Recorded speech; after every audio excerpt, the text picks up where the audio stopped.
Cal, did you have time to prep on aliens? Me? Kelly. We'll I feel like see. I have zero input, but I'm here. We'll see. I don't know. It's aliens. Gonna be fun. Welcome to The Family Favorite, a podcast where we unpack our very different life's adventures while remembering that we're all part of the same dysfunctional family tree. Remember to never take yourself too seriously, because there's only room for one family favorite, and spoiler, it's probably not you. It's Alien Week. Oh, I know what I didn't pull up, though. Let me see what I was going to pull up before. All right. So as we've put this onto the interwebs, have we all had any personal feedback on anybody that we know listening to our crazy podcast? I was kind of waiting until we get a few more episodes in. The last one was very good, and maybe get a little more social media before I start really pushing it on mine, because I think I'll be able to garner a little bit of support. Okay. But I wanted it to be a little bit more established. For all his followers. Okay. Well, checking in, of course, as we do each week, we had some feedback from last week's episode, which From who, Mom? well, Mom, amongst others, though, I've had people, at least in my tiny little circle, that have listened to it. Everybody that I've talked to that has listened to it said it was our best one yet. Yeah. So that's great. Last week's favorite was in fact Kurt. Mm-hmm. Yeah. So Kurt was a winner. it was a winner. Kurt was the favorite. Mom's feedback about Kurt, that you brought her to tears, Kurt. I'm so curious what he said. Of your passion about the disenfranchised men. I mean, it's true, man. Look, and this is coming from a man who, like, is attractive and successful, and it's still been hard for me. Dear It God. wasn't always- Oh my. Hear me out. Hear me out. I went through a period of time where I was invisible. Okay. Imagine men who might not be as attractive or charismatic. So it's like, it's tough out there. So I'm saying I see it from my personal point of view. I had plenty of hard years, and I think that just take that into account, and when you look at other men who might not have as much advantage in that way. I didn't say that out of vanity. It's hard out there for a pimp, Kurt. We know.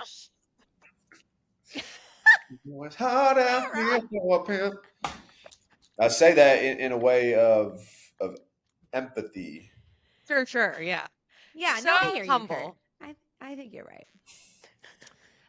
So what is what's the happenings of the week? Any new exciting additions to the family favorite this Brett. week? Yeah. On baby girl. Brett, you want to bring us up to speed? Mm-hmm. Yeah, baby girl is a week old today. So congratulations. Thank you. Finally have the girl. The boys are very excited, as are we, and ready to get into the holiday season here. How's everybody adapting to baby sister?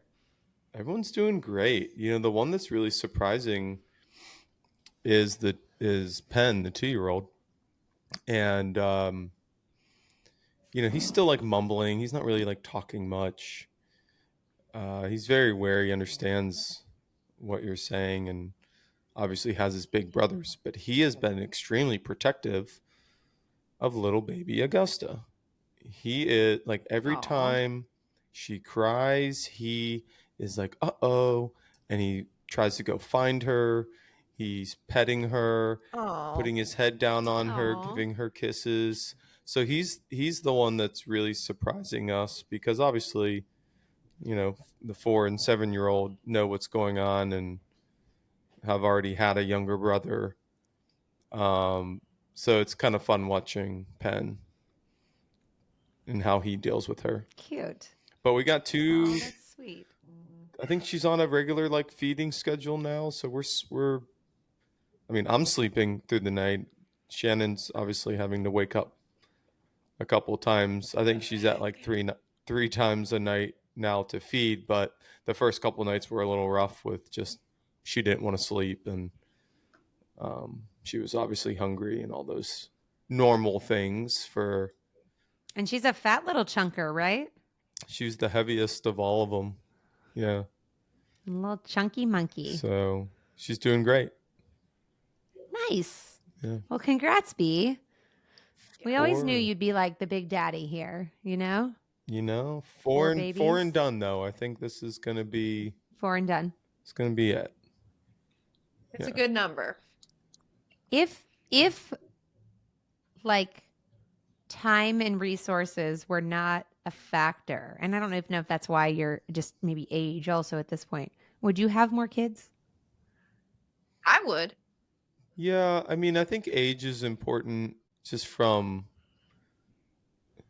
you know, at this point, having another kid 2 years from now, you know, both of us approaching 40, doesn't sound like fun when they're 20 years old and we're 60 years old. So Yeah. I think there's a part of that, but you could always start younger. I was going to say, if you had started younger, do you think you would just like Yeah, we have keep rolling. You were always, when we were growing up, I just think you were always the person that we were all like, you would have like a gajillion children. Yeah, I mean, if we started younger, we could have kept rolling and Yeah. and made it work just fine. But I'll tell you, I mean, it's expensive raising a kid these days. But yeah, to your point, like if you didn't have to worry about resources, didn't have to worry about where to sleep them, yeah. Yeah, for sure. But I think that's not just us. I mean, we're obviously in a fortunate position and we've got 4 kids. I think that's a lot of what JD Vance was talking about though on the campaign trail of like, we just need to make it more convenient for people to have kids. And Yeah. if it was more convenient for them, we'd have more kids instead of a declining birth rate, you know? So I think that's true. True. Yeah, there's definitely the argument. Some people are so concerned about like overpopulation, and that's not the problem. We're That's breeders, not- Kelly. We are breeders. Yeah, Yeah. I mean, 3 of the 4 of us are doing a good job with Yeah. the We just need Pert to jump on the procreation. bandwagon. factor, but you know, Kurt, it's difficult being the attractive man out there. I know. So It's so hard for him It's to hard. find a girl. it's hard to find a good girl though. It is hard to find a good girl. Shout out to all the good girls looking for a good Listen, man. my you DMs know. are full. They're all Not coming for for Kurt. Not for lack of trying. Yeah, well, my bar might be a little higher at this point. Yeah, in my life. I'm sure. It's because you have such great sisters. We've set the bar so high Yeah. that you're like Yeah, well, everybody else is just a popper compared to us. I think you guys also dated and found people at a little bit different time than we are in now. Yes, And- pre-social media. True. Whenever Mhm. you had to like physically meet people in public spaces and speak to them and not slide into their DMs. Yeah, the illusion of choice here, you know. Right. I mean, I don't even ruined. think Facebook existed when Jeremy and I got Yes, together. yes, it did. No, it didn't. Uh, I had I think it I had Facebook when I went to existed, college. You guys were yeah. married when I went We to got college. married in 2006. Yeah. Facebook's been around since the Yeah. early 2000s. Okay, well, I should say maybe when 90, it maybe in the first- late 90s. Yeah, well, I don't think so. It was still MySpace. And when Facebook came out, you had to be in college to That's true. have an Yeah. account. Yeah, Okay. Yeah, that's correct. that's right. Yeah. So Little I bit still think both. MySpace was the biggest thing when Jeremy and I got February married. 2004. Okay, yeah, so it was new. Face Mash was created. Oh, well, Yeah. there you go. Then it became Facebook, the Facebook. Okay, anybody else have any adventures for the week? Where's anybody else been? I mean, I've been traveling, but not for fun. So Right. I did a down and back to West Palm real quick for a fashion show slash filmed a sizzler reel for a potential new yeah. reality show. How, Not sure if I have any real interest in it though. how was that? It was a cool party, which I knew it would be, and that's really why I flew down. And then I'm technically signed with this agency down there, although I don't do any work with them because I'm not really interested in being a model. But signed with them so that I could be a part of this Sizzler. After doing the Sizzler, I don't know. It just felt immediately as soon as the cameras start rolling, and we're out socializing before the fashion show. One of the producers like, "Oh, so do you have any of your eyes on any of the models?" And I'm like, no, not doing this again. not, I mean, it's not doing definitely another. orchestrated, right? It's not actually like reality TV. I don't know. I don't know if they even have it conceptualized fully yet. I think the intent, I wasn't really given much info on it. The intent was to kind of show the behind the scenes of some of these big events and galas and stuff down in like the West Palm and Florida area, what goes into throwing the event, what the models behind it, yada yada. So I did it because me, I always like having a lot of lines in the water, and I like meeting these production crews and some of the people in that world because you never know where that could lead down the road. I've got some aspirations to do some more reality TV, but I would want it to be focused on more educational and or informative. It'd be more about construction, and or maybe I could get a show about us if I meet the right production house. So I mean, I did aren't it. we our own version of reality TV over here? Yeah, I did it more for the potential and more for the handshaking than anything. Were I you don't down and think I'm back in a doing. day? I flew down Thursday, flew back Thursday night, flew back Saturday morning. Yeah, So that's what I yeah, thought. Yeah. Okay, that was quick. 2 days. yeah. So I'm not really interested in doing it like that unless I'd have to see how the deal shakes out. But I don't want to do anything that compromises my future relationship and or integrity again. Not that Joe Millionaire compromised my integrity, but at a point, I kind of felt like a bit of a sellout, because I wanted this show to be successful. In order to do that, you got to sell love a little bit, and so I was kind of, selling a dream that I didn't really believe in. So I don't want to You be a don't believe part in of love? anything like that again. I believe in love. I didn't believe in love with any of those women. Oh, But okay. Just checking. yeah, yeah. So I don't want to be a part of anything again that might compromise anything for the future. Now, if it's a stepping stone to put my face in front of the right people, perhaps.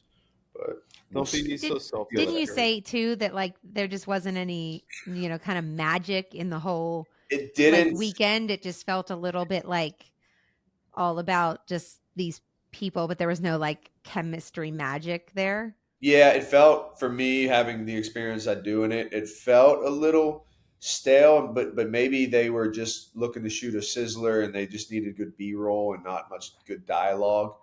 But yeah, from my experience in it, it felt like there was kind of a bit of a spark missing, Mm, and I don't know how much I believe in it. I could be completely wrong, but I don't know how much I believe in the project as a whole. Yeah, okay. Cool.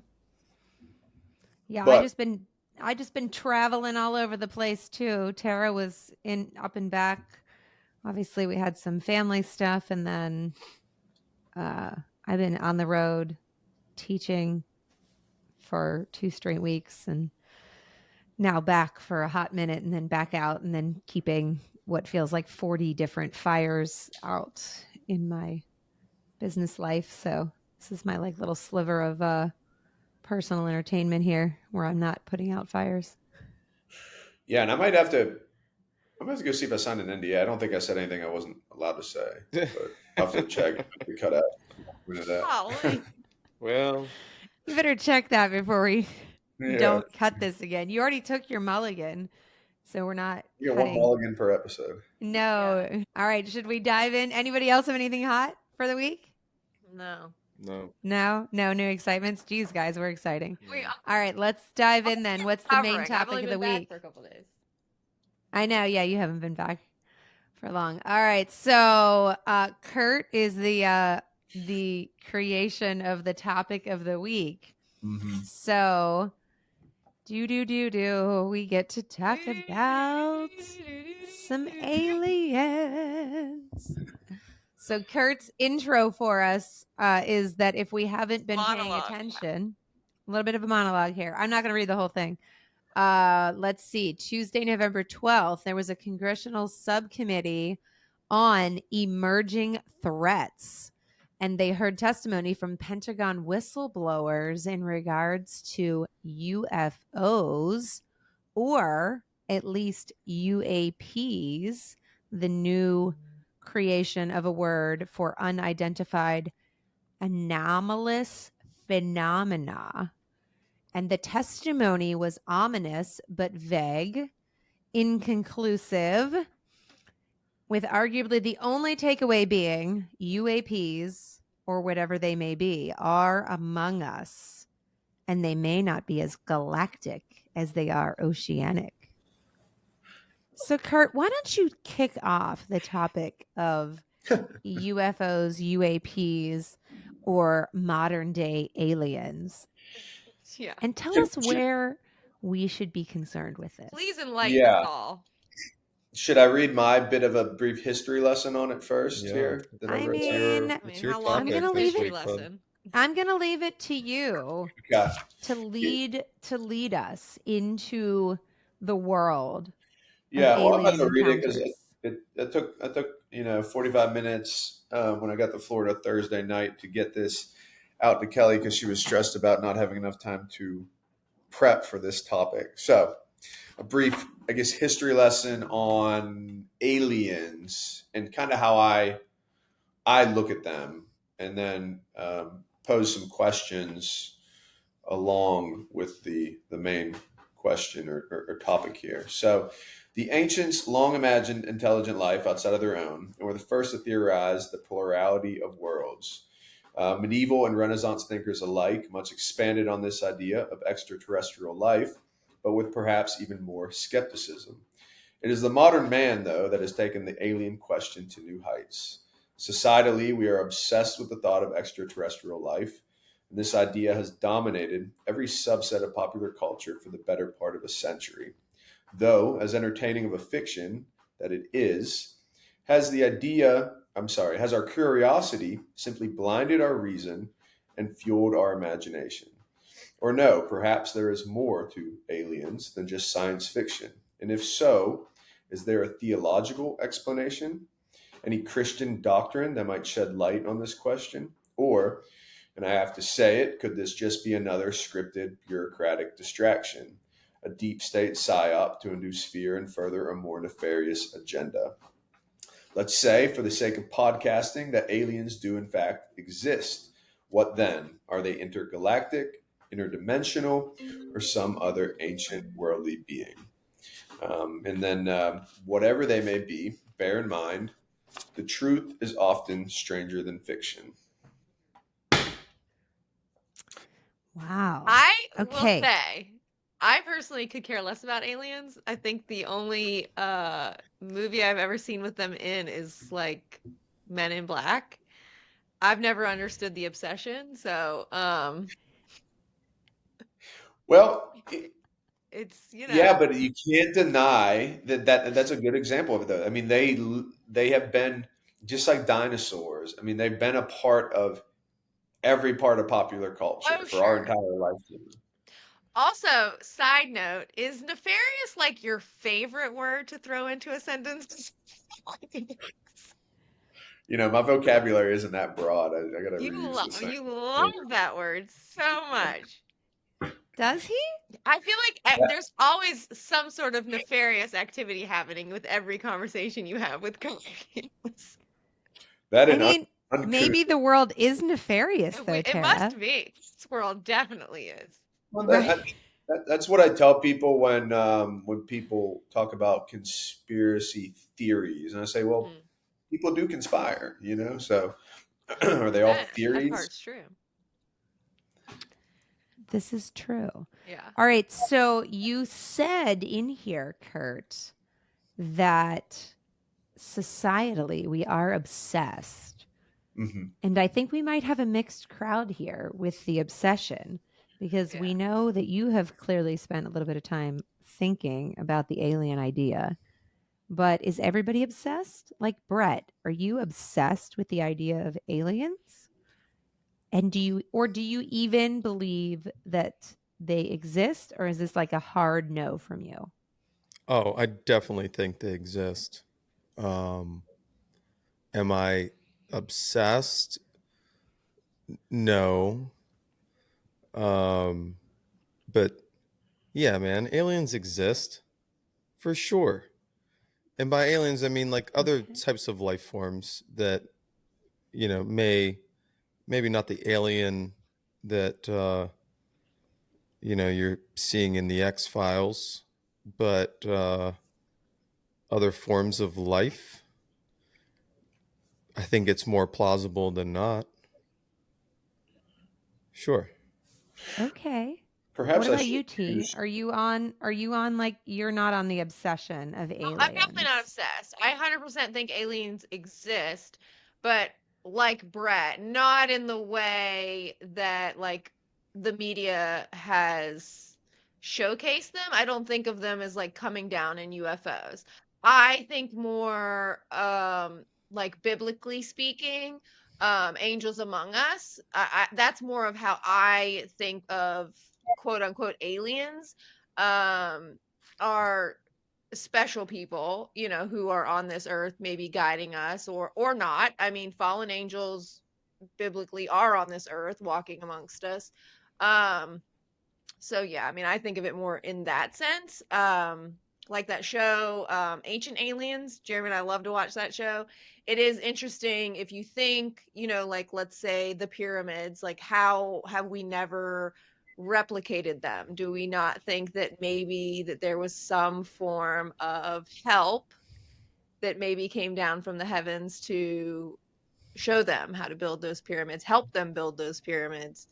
um I just think through time you can see examples where maybe we as humans alone wouldn't have been able to discover that, create that, had we not had some sort of outside influence. Is that kind of what you think, Kurt? Or do you think these are like actual creatures or people or other worldly beings that are just sort of like constantly among us, but that nobody sees? I go back and forth. I think how I look at this world is more of a biblical, spiritual realm, and I don't believe in intergalactic aliens. I think that if they do exist, that they would be more interdimensional. Perhaps there are different timelines running parallel to ours, and that to me makes a lot more sense than space travel to these foreign planets, because I think in the years that we've studied it, we've learned next to nothing about it. It's very inconclusive. Since we apparently went to the moon, we haven't been able to go back, and I don't think we can. I don't think we can. I don't think we will. You And don't think we so, ever did? no, I don't think we Yeah. ever did. And if we Just can't, then clarifying. if we can't, then how does somebody get to us? So I look at the outer space as almost the heavens. Hmm. And so if there is any life form, it would be more interdimensional, different layers of this realm. So when Uh, you say interdimensional, are you thinking like people are living in different timelines? Is that what I'm following here? mhm. So Yeah, like Like time travel? Maybe. Sure. okay. maybe. So like the pyramids, for example, do you think that they were actually created 5,000 years ago? Or how are we explaining? Because I acknowledge that I get a little bit hung up on some of those things that we can't explain. Like the pyramids are clearly a modern marvel that it's pretty hard for our brains to sort of wrap around how someone 5,000 years ago, how groups of people without our modern technologies might have done that. Yeah, So how do we bring those together? I think that that's one of those timelines that perhaps some of those were built pre-flood, and when the world was a much different place, when you had the influence of fallen angels, when they had different technologies accessible to them. How do they move around those blocks like that? They could have done it a number of ways. I think the best theory I've heard on it is if you go just like on a fundamental theory using moving it with water. But the best kind of, if you really want to kind of get out there and try to explain it, I forget where I was, maybe I was watching or reading it, that maybe they had access to like some anti-gravity type of technology to move that stuff around. I think they are a part of the past that shows you how actually advanced our ancients were. And people love to create all sorts of crazy reasons on how they built it. But I just like to think, well, maybe they were just more technologically advanced in different ways than we were. And maybe they were more in tune with, say, the stars and the constellations, and they understood this earth or this realm better than we did. And how did they understand that? I don't know. I think the best example of that would be maybe the help of fallen angels, and it's kind of described a little bit biblically like that. They did influence people, and that's why God had to bring the flood because of their intermarrying and their influence on humanity. I think the age of those pyramids has been debated, how old they actually are. And not all of them are like the Pyramid of Giza. I mean, there's some really crappy ones. There was like a period of ancient Egypt. There's a period of ancient Egypt. We are closer to the Egypt. We're closer to Cleopatra in this modern age than the pyramids were to Cleopatra. So the timeline of Egypt and ancient Egypt is a very, very large timeline. So I don't know. I don't presume to have the answers to that question, I guess. So the modern day question is why then? I think we could all probably just I can live with there are things that I don't need to understand. And when I get into very difficult abstract thoughts, I just tend to be like, I'm cool. I don't need to understand every last part of it. I just have a faith that extends beyond that, and it's not going to mess with my daily life. But what do we think the current political obsession is with aliens, like in our, like you said, in these congressional hearings? Is there any impact by these alien beings or creatures or UAPs or UFOs or whatever they are calling them that has any real life impact on our day-to-day life? Probably let Brett go, and then I'll kind of go the conspiracy direction with it. Okay, then yeah, start with reality then, Brett. Do you think What's that any of on this the hill, B? Yeah, I mean, do you think any of this political obsession about any of this has any real world impact? Well, I think the recent, I wouldn't call it obsession, but or even interest, but the recent hearings that highlight these UAP activity, I think, has more centered around the U.S. government's ability to withhold information from the American public, and this is a common theme of this incoming Trump administration of the deep state. And so UFOs or UAPs fall right into that. And it is clear from those hearings, and it has been before, the U.S. military, our intelligence agencies have long had information around unidentified flying objects. And so, like, there is a difference between, are we talking about aliens? Or are we talking about foreign intelligence that's not ours? And the U.S. government knows about it, and the American public, though, has not ever been briefed on it. So I think there's a lot of that going on. Like, I did watch some of that hearing, and some of the most interesting aspects to me weren't that we had these, call it a craft, call it foreign objects, alien objects, whatever it may be, but that the deep state has covered up so much of it. And I think it was Michael Schellenberger who has written a lot about this and described, we're all familiar, and us being the American public, familiar with, a handful of cases.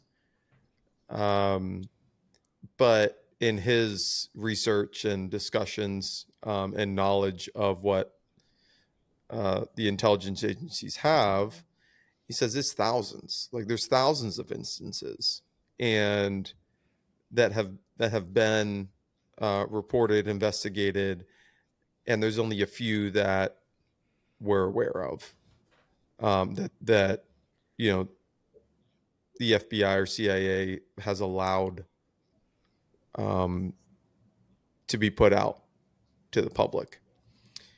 And so I think that's But the to be biggest clear, thing that we're seeing is just this. we're not necessarily talking about aliens. They're just saying there's instances of unexplainable events that has perhaps been obstructed by our government, but not necessarily that everything is of the alien kind. Not Well, yes, correct? but they're claiming they're not of any other government. right.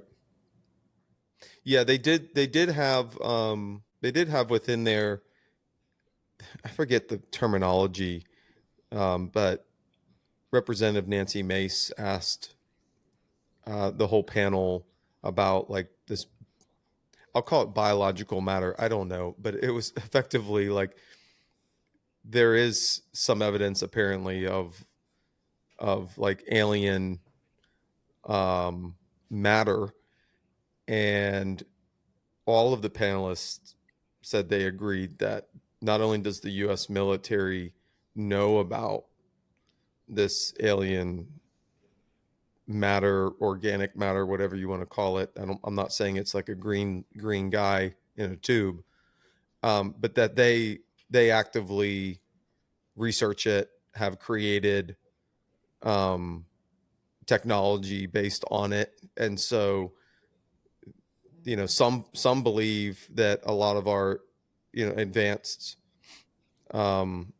military technology and other things has been derived from objects and intelligence that we've gathered of a foreign nature. And by foreign, I mean, like, not worldly. Are you just like watching C-SPAN or For what, the hearing? that's just, yeah. They were all over the place. You can, have you you've never watched a congressional hearing? I mean, not on. Oh, okay. Well, you can go to, Not like, on purpose. I think you can go to the government websites and look at what's live streaming and click on it and watch different committees. Yes, you can watch it on C-SPAN, but you're only going to catch what C-SPAN decides to air. But Gotcha. there's multiple Tara, I feel like committees going on at the same time. that's definitely something you could watch, possibly if you were looking for things to help you fall I asleep. was thinking the same. It might really No, I don't think so. I calm think me it's actually down. pretty interesting because everyone likes the clickbait. Like when we see all these politicians Yeah. get their 30-second one-liners in, and their team is selectively cutting the beginning and the end. Sorry, my camera moves on hand movements. Yeah, I see that. That's okay. We like it. You're a Um, little more in frame now. okay, great. These hearings are actually kind of interesting. It's not all about the gotchas, and so you can learn a lot. Everyone's under oath, and you do get a little more realness. There is a ton of theatrics that goes on with politicians, and they try to make a point, and literally what they are doing, because there's hardly any audience and there's nobody sitting there watching this other than staff, and so they're getting the clicks. They're getting these little 30-second whatever, then go blast on Facebook, YouTube to make it look like they're doing something, and they gotcha. They got that new nominee for whatever, and they ask a bunch of BS questions. I didn't think this hearing was actually that, because it was run in a way of more curiosity and unveiling, like, what do we know and what don't we know. It wasn't like a Supreme Court nominee, and you have either Republicans or Democrats throwing out gotcha questions to these people, trying to make a 30-second clip out of it. So I do think it's interesting. To me, it felt all too convenient and all too scripted, and then also it just felt like an alien rebrand.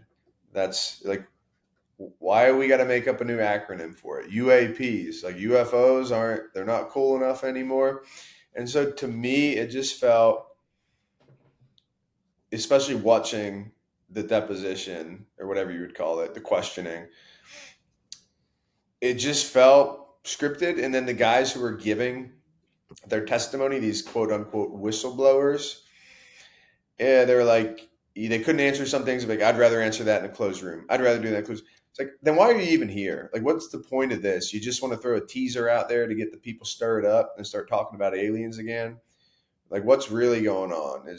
To me, it felt like another look here, not there.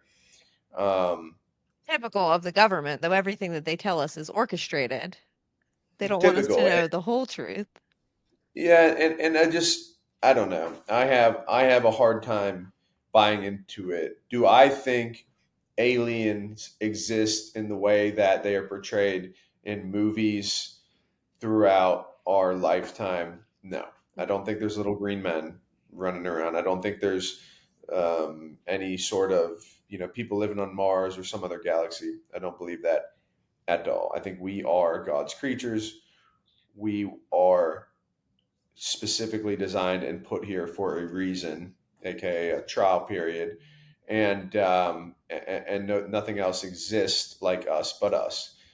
So if there is, again, if there is some sort of life form, I think they probably are very close to us, and it's interdimensional. It's like other interdimensional Earths, if you will, and or the fallen angels and demons. Do you ever think, like, to your point of interdimensional Earths, do you ever think that maybe, because we only have the Bible, but who's to say that there aren't other Bibles? Like, who's to say that when God created the heavens and the earth, he also created another Earth, essentially, and another life form, and put it on that planet in a completely different galaxy that we don't even know about, as like another one of his, experiments?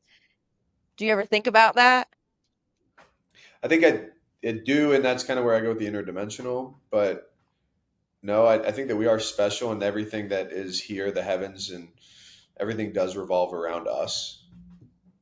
I think that In this Yeah, I'm galaxy, going to go on a sure. hard no on that one. Really? Yeah. I mean, foundationally, if the infallible word of God is then no longer infallible. Like if there's more than one, then that just destroys the entire foundational belief of our faith systems. So I am not going to be able to get to there's multiples. And, I guess I do differ here. I don't think that all of the scientific world, although currently lots of the scientific world is, of course, under additional scrutiny, like, I don't think that the view of space, I do think that we have space travel or into space and outer space, and we do understand how to see these stars and planets and all of that. I do think there's validity because there's so much continued evidence. And really, even if you go back into the ancients who did understand sort of the sun and moon and stars and alignments, and like you indicated, I think there's some truth to the fact that our ancients probably did understand our heavenly realm a bit more than we do, probably because our level of technologies has Clouded. clouded, muddied our ability to only rely upon it. So, I mean, I think about the idea that if we had nothing but the stars and sun and moon positioning to rely upon for our daily sleeping, wake up, growing our food, etc., that we wouldn't have a different perspective. I just think our modernized culture has probably removed us from the ancients. And so, yeah, maybe they did. I think you see that in basic things like even just like technologies with like farming and food creation and all of that. Of course, we tried to modernize it, but in reality, when you strip away some of the modernization, you realize that the earth is, regenerative and these kinds of things. So I think the technologies, quote unquote, of today in some things have removed us just from the ancient understanding of our earth and the, basics of that. Yeah. But I'm not going to get to the I can't get to the multi-earth thing, the multi-people. I just think having a tough time with the time travel. But think I don't about, they know. always say like hidden in plain sight. Like when Hollywood comes up with these movies about like time travel, aliens going to other galaxies, I always think that there has to be some form of truth somewhere in there because nobody's imagination is that great. Well, let me explain it this way. I don't know. I think This Okay, helps go put ahead. it at a little perspective. This is where I come from, and I think obviously we're all, I think we all start from a biblical sense, from our upbringing and our beliefs. But okay, let's like start at the Genesis. Okay, God created heavens and the earth in 6 days, according to the Bible. Yes. Kelly, hold on. I'm not taking my leap of faith that you said we shouldn't take. It says 6 days in the Bible. 6 days. Jesus came to us 4,000 years later. 4,000. Not like on the seventh day, like, 4,000 years later, Jesus came. Okay, it's been argued how many years, Bible's kind of all over there on what are we talking about. But 4,000 years later, biblical historians are saying, 6,000 years is how old the earth is. Other scientists, billions of years. We really don't know. 2.4 billion, or is it 6,000 years? I think it kind of spans across. So it only took God 6 days to create the earth, or the universe, not just the earth, the universe. Okay, we understand now it's vast. It only took him 1 day to create humans, and he didn't just create humans in 1 day. He created humans and animals. So it wasn't just us. Like, we didn't get our own day, to my understanding. And so we're supposed to accept that like God's been sitting on his hands for 6,000 years, like not doing anything, not creating anything. Like, I did it in 6 days, guys, and I'm just like hanging out here in heaven waiting on you to come see me. Like, heck no. I mean, why create a universe that's got hundreds of billions of galaxies? Like, you know how many stars we have in our solar system? One star. It's the sun. We have one star in our solar system. Like, the vastness of the universe suggests that there is so much more out there that us in our lifetime will never understand. And I just think it's just rational to say, okay, you have God, the all-knowing, created the heavens and the earth, created this massive, why create hundreds of billions of galaxies? Like, what is the purpose? Are we all dancing around in the galaxies? Like, we're a solar system within the Milky Way galaxy. It is the equivalent of less than a speck of sand is how big Earth is to our own galaxy, the Milky Way galaxy. And there are hundreds of billions of galaxies. So, like, I know we're important biblically. Do I believe there's other humans? No, because if that were the case, like Jesus ruined that for us. Okay, Jesus came. There's no other humans. Why would God send his only son down here? Right. So clearly, like, we're in God's image. We are, to Kurt's point, like, we're his beings. We're the most important. But to suggest that there's no other life forms out there that aren't human, I find it hard to believe that there's not, than that there is, and the Bible doesn't speak anything of it. I would say, though, like, all these things, all these stats you just said, and our understanding of the universe, according to who, though? I mean, I have a hard time with the scientific community because they're always wrong, and they're always making shit up. And according to who? I mean, Not always. a lot of times. But, like, I want to know where. To me, there's a lot of unknowns that they kind of plug their own theories into, and they become fact. And I think that is what goes on with our understanding of the universe and all these galaxies.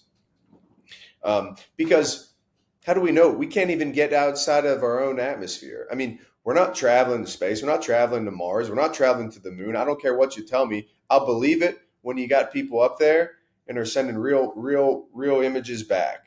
But until then, I just have a hard time wrapping my brain around it. It just seems like one big psyop and here's where I'm going with it.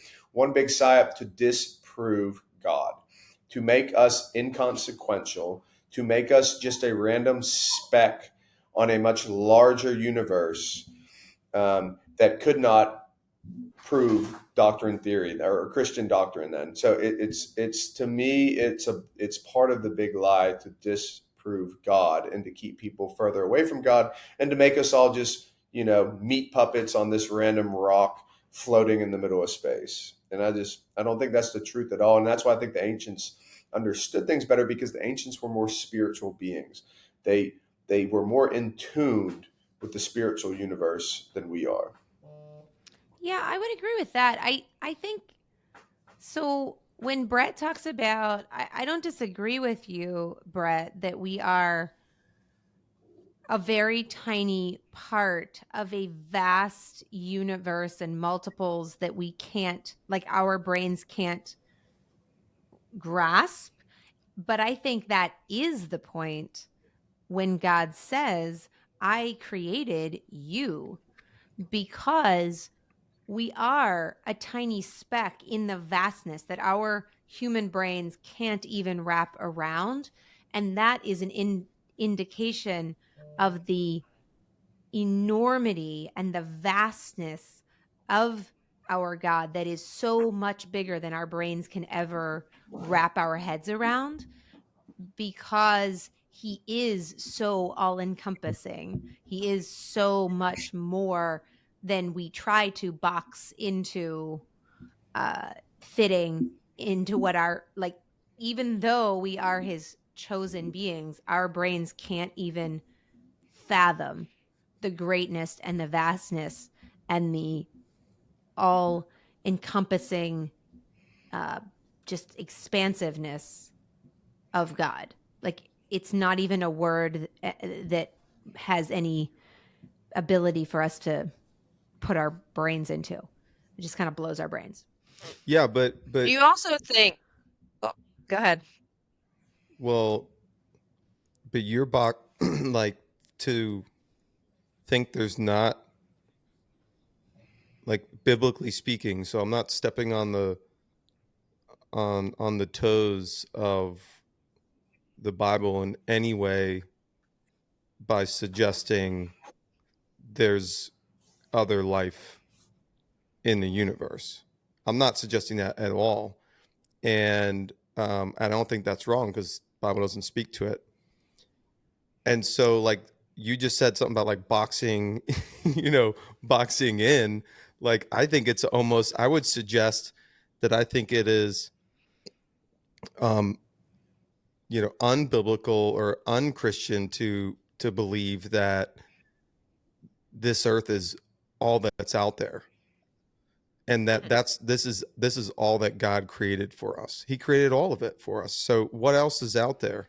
And to my point, like, Kurt, I know maybe you don't believe there's hundreds of billions of galaxies, but I mean, we're doing mathematics on like how far the universe expands. But we do know what planets are in our solar system, and we can't even get to some of them. So, like, what's the purpose behind it all? And we are supposed to question the purpose. The whole Christianity is built on faith. So I think it's like entirely right to be thinking what else and why. And now I don't challenge at all, like, humans, we are the superior being. And like I said, because Jesus changed that or confirmed that. But we also have instances throughout the Bible where, look, like, humans messed up. God's creation messed up, and he had to fix it multiple times.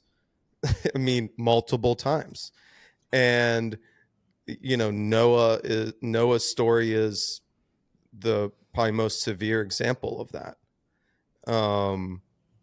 So yeah, I think it's all in line in my head. Like, there's absolutely stuff out there that we're supposed to maybe one day find, maybe not. Certainly one day we'll understand it. But I think it is interesting to think about. Yeah. So I guess the reason why I have a hard time believing the theories that mainstream scientists put out on all this stuff is because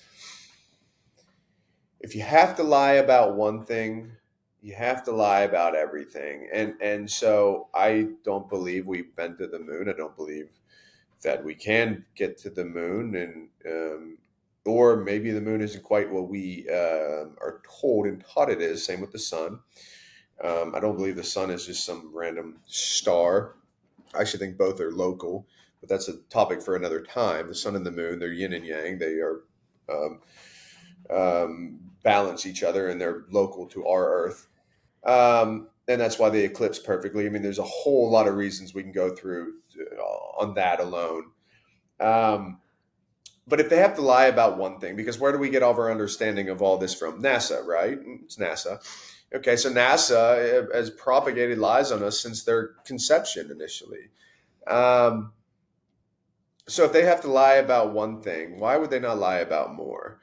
And if you were the devil, how would you trick a populace, right? Because this is the devil's playground, right? And his is the great deceiver, and he wants you to feel insignificant.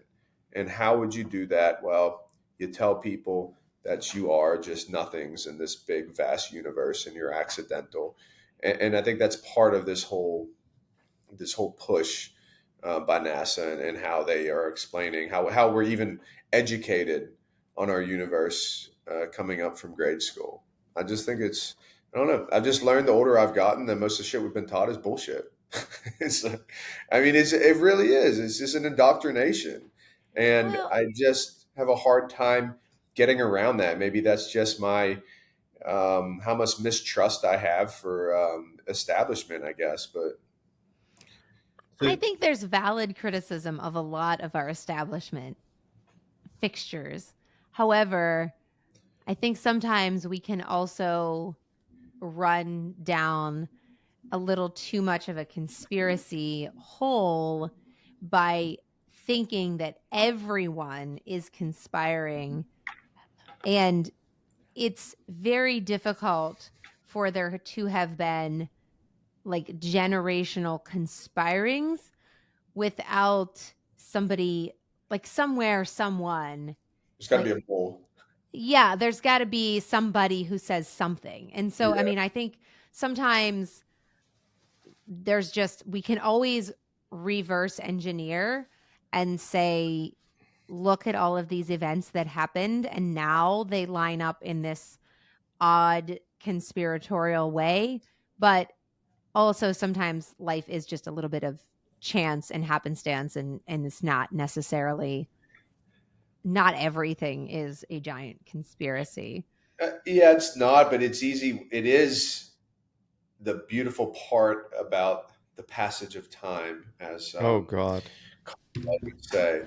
We could go back and look There's at a some beauty to the passage of time. we can go back and look at this footage that NASA pushed out on the moon landing. It's hilarious. I mean, it's so funny, and for people to have believed that, yeah, we went to the moon. Not only did we go to the moon, but then we live streamed it to every television in America. You know, back in what was that, 67? Anybody know when the moon landing was supposed to Moon be? landing. Let's see. And maybe that was And a conspiracy too, Kurt. We're not sure if it actually ever was. Yeah. and you know, and we were able to live stream it, and you know, you had all these holes in it. 69. 69. Mhm. And then we lost the technology. We can't do it then. Come on, you lost the technology. Does anybody believe that we were more technologically advanced in 1969 than we are in 2024, the year of our Lord? I doubt it. I doubt it. And I'm sorry. It's just Has any other country ever been to the moon either? well, there's been, yeah, they now apparently and their footage is equally as comical. Gotcha. Okay. India just went, and their India footage is just went. hilarious. Okay. And Joe Rogan has talked about this too. He's brought up some of these videos and stuff on his, because he's always had interesting conversations on He this. believes in dragons, so we shouldn't listen to him. Is that the conspiracy? Are we into the believe in conspiracy section of the week? No, Did we actually land on the moon? No, I think if we want to go to the conspiracy section of the week, and it plays off of these subcommittee hearings, what I say is it a distraction. You know, there was this, and this is, of course, you go look it up. You can't find it anywhere. You're gonna have to dig deep for it. But Project Bluebeam was a psyop in order to they're going to have some big worldwide event that would usher in a new world order, right? And this event was supposed to be aliens and some sort of otherworldly threat that would force countries to band together and to establish a one world government. Now, is that what's happening? No, I don't think so. But I don't know. I don't know why even bring it up in a congressional subcommittee hearing. I don't know what the point is, because I don't really buy into it. I think it's bullshit. The Project Bluebeam is, or No, these UAPs. just these UAPs. So the whole idea of the UAPs is just a distraction from a larger conspiracy. A larger conspiracy. I got to go grab my computer plug real quick. He's got to go grab his plug here. His plug. Okay. Do you, Well, Callie, go ahead, T. do you think that the days that God created, the heavens and the earth, are actually equivalent to what we consider a day, a 24-hour day?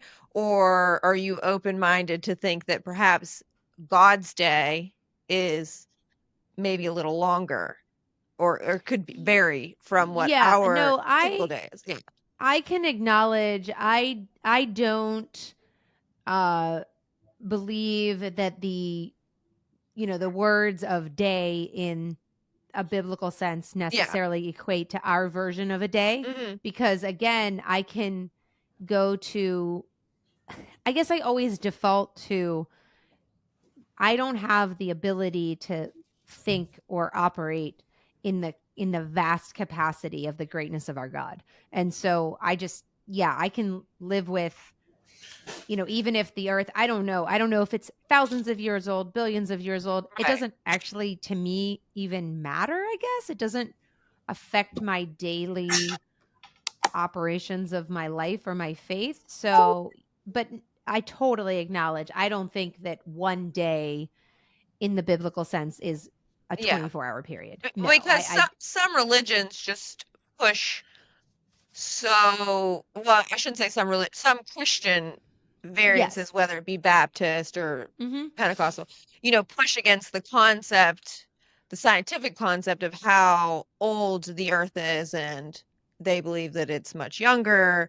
And if some people do not believe that there were dinosaurs roaming this earth. Some people don't believe that there were giants roaming this earth, even though if you read in the Bible, when the fallen angels were procreating with humans, that was of course this larger race. No. Sure. But some people just completely eliminate that aspect from the Bible because they don't want, I don't know if it's just they don't want to preach anything that seems too far-fetched, but I mean the entire Bible is under the premise that you are believing in the supernatural. So Yeah, no, I think that's where, for me, I don't feel like the understanding that we have of science ever conflicts with our understanding of the Bible. And I mhm, think that's where what is so approachable about having a biblical worldview is that in reality,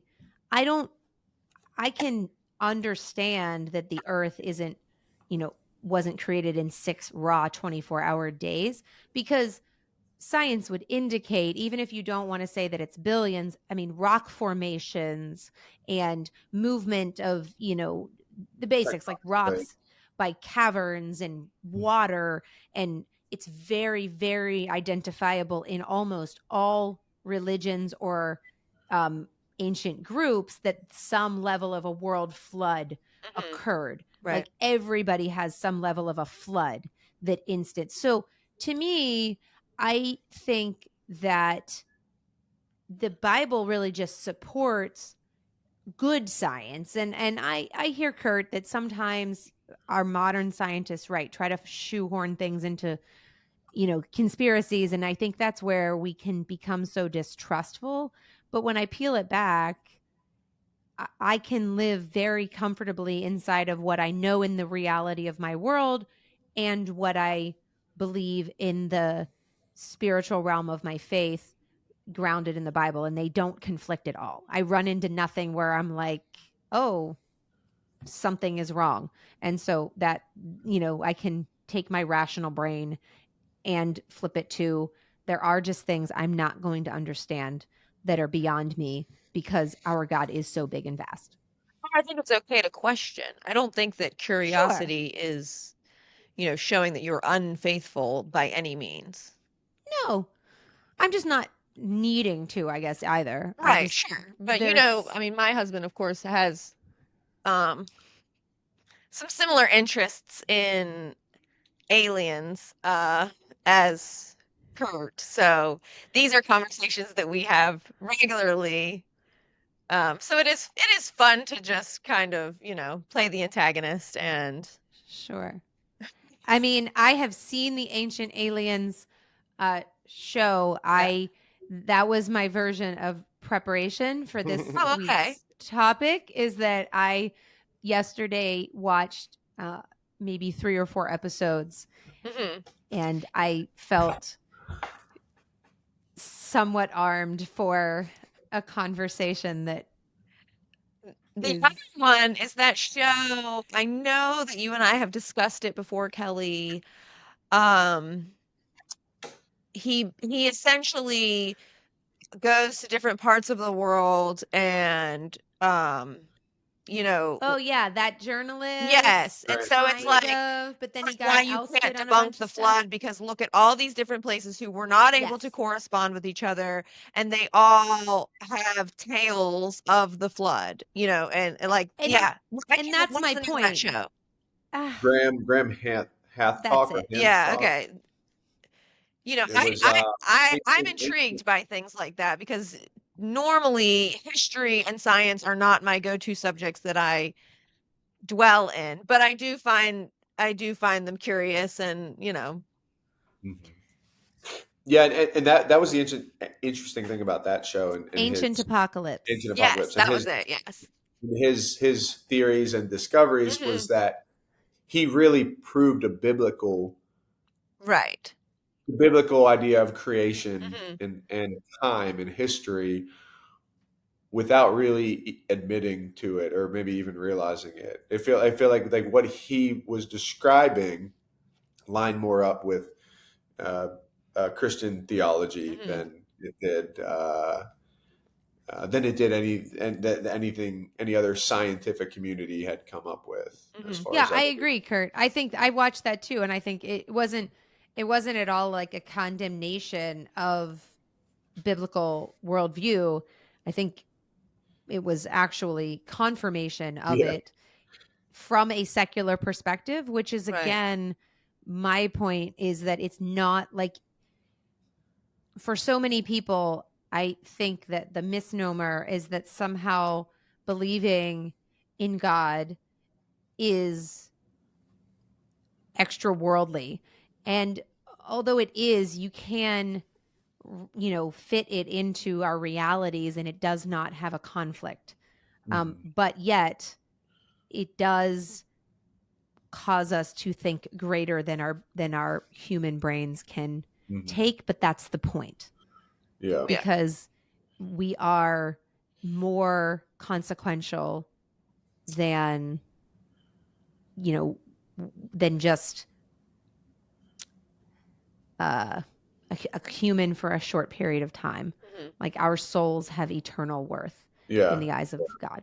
Mhm. So But Kurt, when Elon gets to Mars in a couple years, I think he's like changed his dates, but I mean, I think Yeah. he's saying like 3 or so years is maybe his last. Right.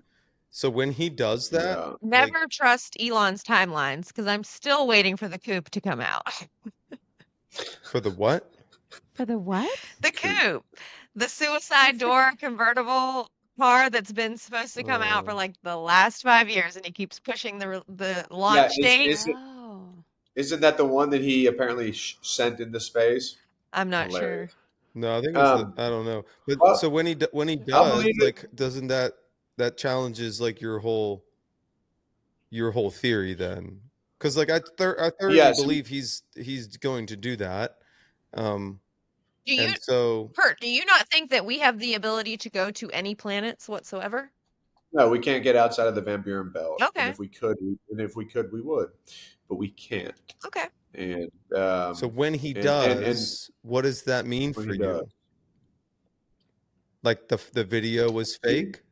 What he shows us? well, I think, yeah, I think that's where I land on a lot of stuff that comes out of NASA is you can find how they've faked so much of these videos. Like they're like, oh, this is our rover on Mars. It's just a spot in Greenland. I mean, it's like it's comical the stuff they put out that has holes in it, and Do then you think people we've been disprove to it. space at all? No. You, If we could in our capitalistic society, this is another thing that drives me is in our capitalistic society, if we could space travel, we could go to the moon. We would have millionaires taking weekend trips up there every weekend. And look at airplanes, for instance. All right, so when airplanes were invented, um, within I think within 20 years, you went from one airplane to like a couple thousand airplanes, and then with the passage of time, within like 50 years of that, I mean, you go from one airplane to, I mean, what we have today, right? Hundreds of thousands. So if we could go to the moon once, we would have, within 20 years, we would have kept expanding on that technology, and we would be making that trip all the time. So it just doesn't make sense with the real world. Like when something is achieved, it is then achieved greater and greater and greater. So And do you think that we that have a doesn't. space station? I think if there isn't a space station, it's in low orbit, just like most of the satellites. Okay. I mean, that's another thing people try to prove. Oh, what about the satellites? Sure, there's satellites in low orbit. They're not outside the Van Buren belt, and there's not as many as we think there are. I mean, there's Starlink, obviously. Most of our communications are still through cables on the internet, on the ocean floor. So no, I think that I think we're still very limited in what we can do. But if I we guess I've never weren't, really researched or put much thought into it, but I just like to Yeah. watch the rockets take off. Well, I think Elon Yeah. Loving the rockets. we'll probably get a live stream. I hope that, I would love to be proven wrong. Plankton Yeah. is very into space and rockets and stars and planets. Well, but I think there's perfect examples, though. I mean, there's plenty of examples of where technology has stalled in this country and across the world. I mean, automobiles is a great freaking example. I mean, every household has at least one or two or more. We collect them. I mean, the technology of the automobile has gone like nowhere, and nobody's been excited about automobiles in a technological way until Elon Musk started pushing those buttons. And you know, he's not just because he's making it out of a battery, but he's basically taking your iPhone and putting wheels on it. And you know, you're going to see it now with the robo taxi and everything else. He's making like the auto industry cool again after the US government's had to bail it out so many dang times, and they'll probably have to bail it out again soon. So like we haven't done much in technology, and I think that's happened with space in the same way. I mean, there was a space race. We devoted a lot of resources, time, and money to doing it, and we accomplished it, and you lost the vision. There was no vision really beyond that, and the private sector couldn't monetize it. The private sector still can't monetize it. That's why Elon's having to send satellites, because he's getting military contracts to kind of support and fund this effort to go to Mars. And that's why he's having to, you know, sell Tesla cars. I mean, you understand, like Tesla is the public company. All these other companies, Elon's, are not public companies. Right. These are, you know, so he's seeding a lot of this through Tesla and following these initiatives. I think that just goes to show like the public markets aren't really behind it. And so Yep. that's why we've stagnated. How much of Elon's wealth though has how much of that capital has he raised through the government sector? I mean, all the money he's gotten for SpaceX and stuff, I think is almost just like a continuation of the NASA program or an extension of it. And for whatever reason, we're dumping a lot of money in his pocket to do it. And I would argue that I think there's been a ton of technology advances in automobiles. I mean, look at like a BMW 30 years ago and a BMW now. I mean, come on, they're completely different machines. I mean, and I think they mean were with like better 30 years ago. That's what I mean with like airplanes too. It's a constant evolution. I mean, look at our next gen fighter pilots to compare to when, you know, first gen F-16 came out to what we got now. It's crazy the technology of them and what they can do. So I don't know. I look at space travel as the same thing. Yeah, Maybe Elon's an alien. Oh, I don't know about that. I mean, Elon's wealth is largely from like SpaceX. I think that's a small percentage. I think the majority of his wealth is from Tesla. of course it is. So, Yeah, I think I'm just It's where all of it is. initially It's where all of his wealth is. looking, and 75% of his wealth Yeah. is from It's Tesla. Tesla. So I don't think it's fair to say that the government's necessarily funding Elon. If anything, I think that Elon is anti-government. Like, I think Elon is a once in a lifetime brain that we're getting the interesting part to watch. I mean, I really think he's like the Thomas Edison of our time. I mean, that's what I mean when I say he might be an alien among us. yeah, I mean, just maybe don't I know. just think like Tesla. yeah, I just think he's super genius. But Yeah, very anyway. smart. All right, well, let's close the alien chapter for the week. This is fun though. Enlightening. It was actually. It went in a couple different directions that I wasn't anticipating. So I can prepared live with that. 0 because I had no clue what kind of info I might. We were going. Yeah. Okay. So I will start us off with our favorite thing of the week. Okay. Okay. Because I went back and realized I keep going last. So I'm going to start just to be a little selfish this week. Start us off. So I'm going to start with our favorite of the week. Mine is currently the random, the TikToks of the random things at Home Goods. Oh my gosh, that you sent me, so funny. That I sent you, Tara. Yeah. So if you have not seen, I just am finding this hysterical because it's the funniest thing. And it's just these ongoing interviews of people asking for super random, specific, like the most niche items right possible. Is it any chance that you have a reindeer who's pretending to be a bartender and not wearing pants and holding a snow globe with boxing gloves in it? And then the other person comes onto the screen and they're like, yes, actually. We do have that.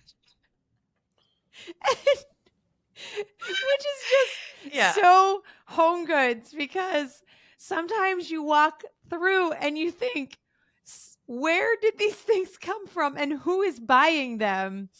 And I just find this to be the funniest laugh out loud moment. And I sent Tara a bunch of them because sometimes things just make me laugh. And so that is where my stupid favorite thing of the week is.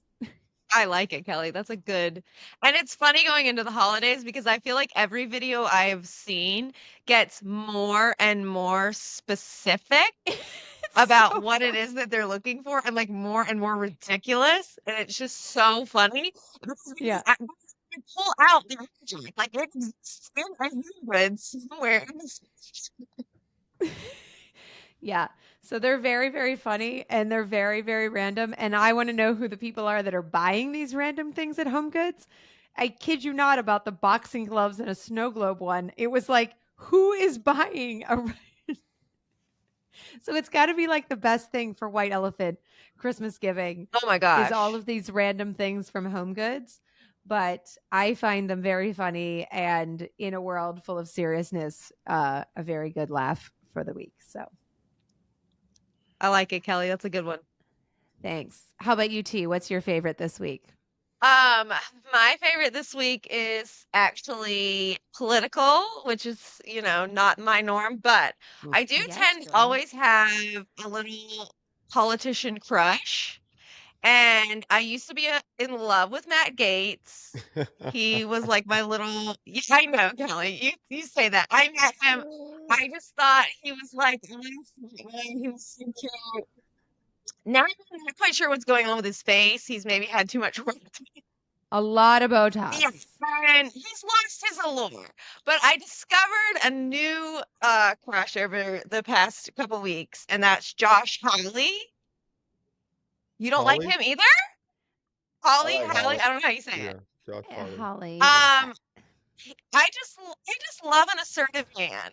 And of course, I watch C-SPAN, Brett, so I'm only seeing the snippets of him on social media. He's like the main offender of the clickbaiter. Like he is. Yeah, he's great. Yeah. He's my favorite thing this week because the videos of him, he just like crushes the souls of these people.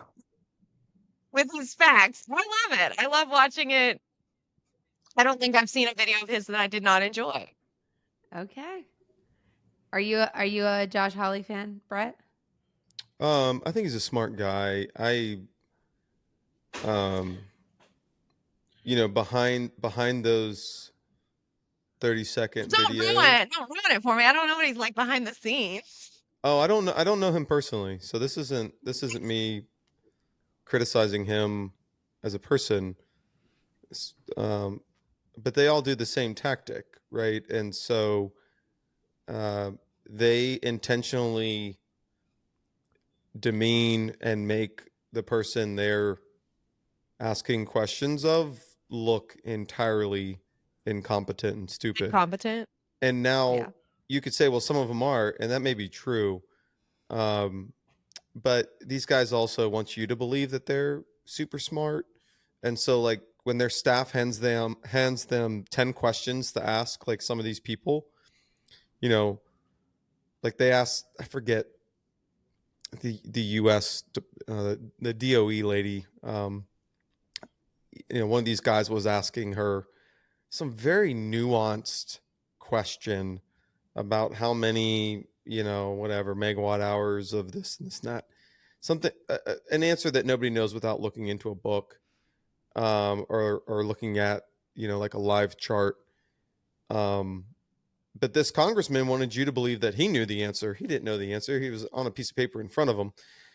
And they try to do this to make the other person look really dumb. And I just hate that tactic. I think you can win an argument with, more of a conversation. But these guys like Josh, they're only allowed like 5 minutes within these settings or even less.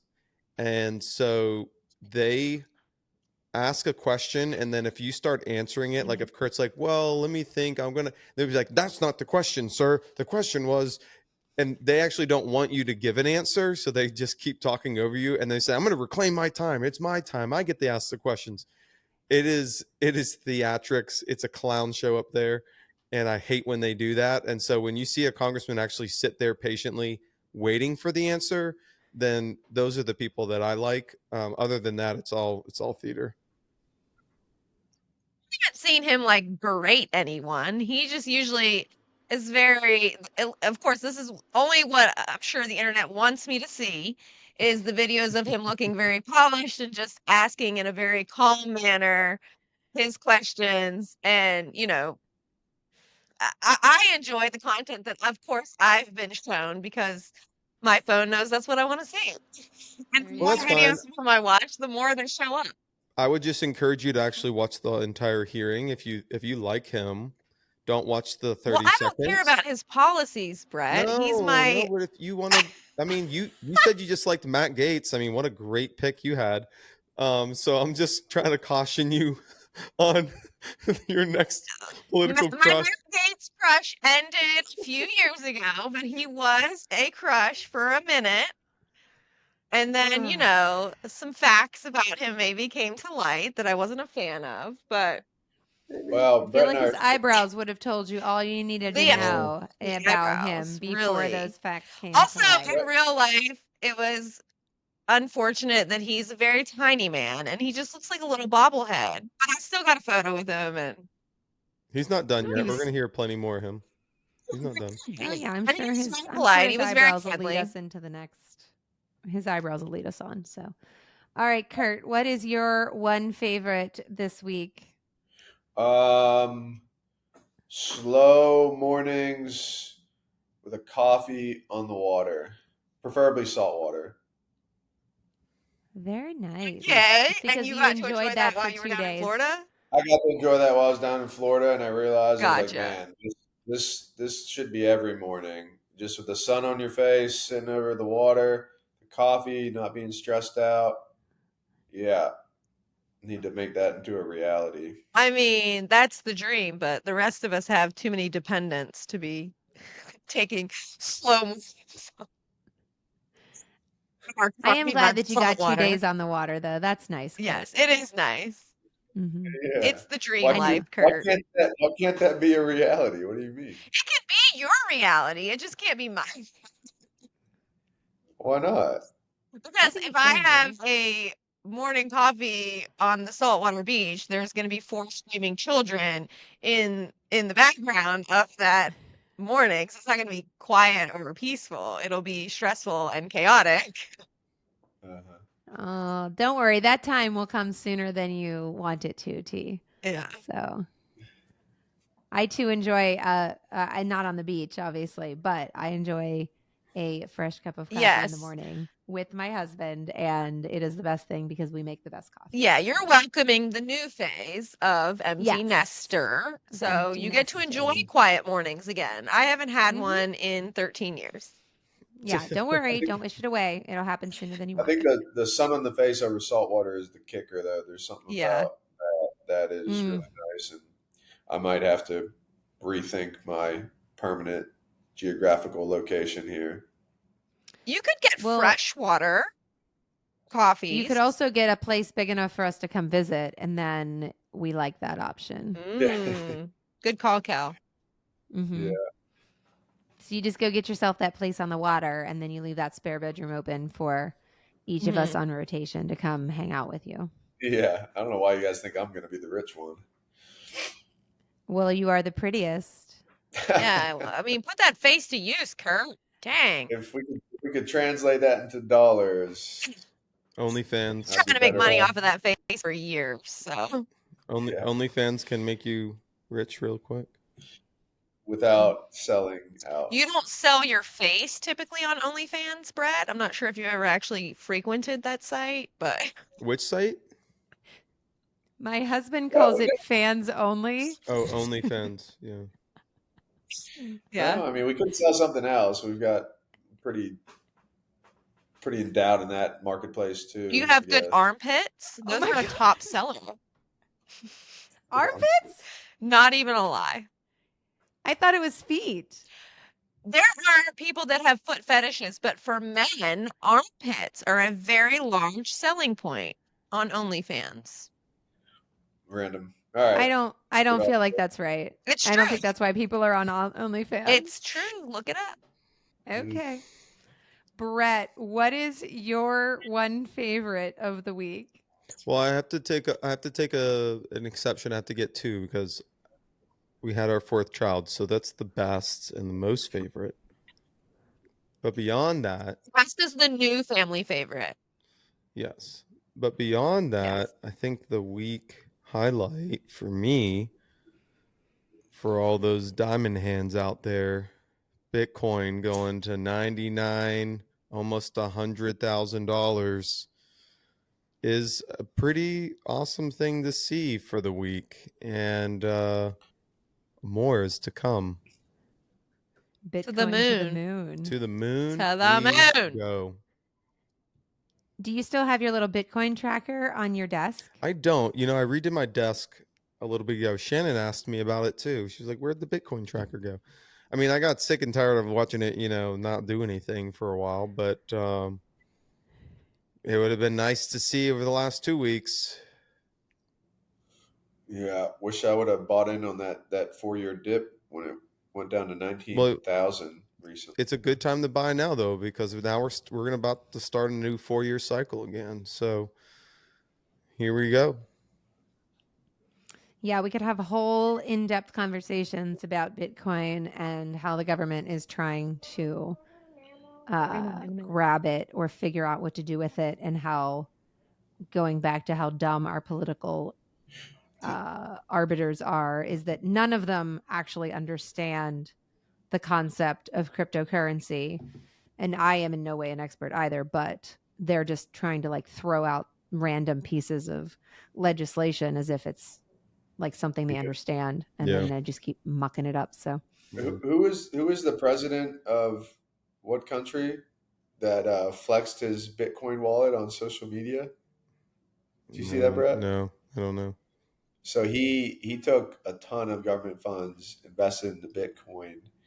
Hold on, I'll find a second. And then he posted his wallet the other day when it was like the government wallet when it went. You talking about Zelensky? Like No. This is a South American. I think it was Argentina. Yeah, I think it was Argentina. Yeah, Argentina No, was the country Zelensky. that He's Oh, just taking well, all of he our could money. flex his. Everyone's wondering what he's doing Yeah. with it. So maybe he's buying that. Oh, Maybe right. he's buying that BTC. Hey, but I got to run. Yeah, he might be. And All right. see y'all. on the other Okay, side. Love you, Brett's- B. Congrats on the baby. Love you, B. Okay, thank you. Yeah. I will think Happy- harder about my okay. favorite thing next week so you don't Ugh. make me change my mind. That's fine. Josh Hawley seems like a nice guy. Totally fine. Yeah, totally good. All right. So let's wrap and send it out on the extraterrestrial theme for the week then, Kurt. What positivity are you sending us into this week with? As it relates to aliens? Yeah. Well, I'd say no matter what the answer is, it's not going to affect your personal life. So, I don't know. Still be a good human, work hard, take care of those closest to you, and be a good citizen. Because whatever happens, whether it is angels, demons, extraterrestrials, I can promise you that your immediate life will not be affected by it. Very good.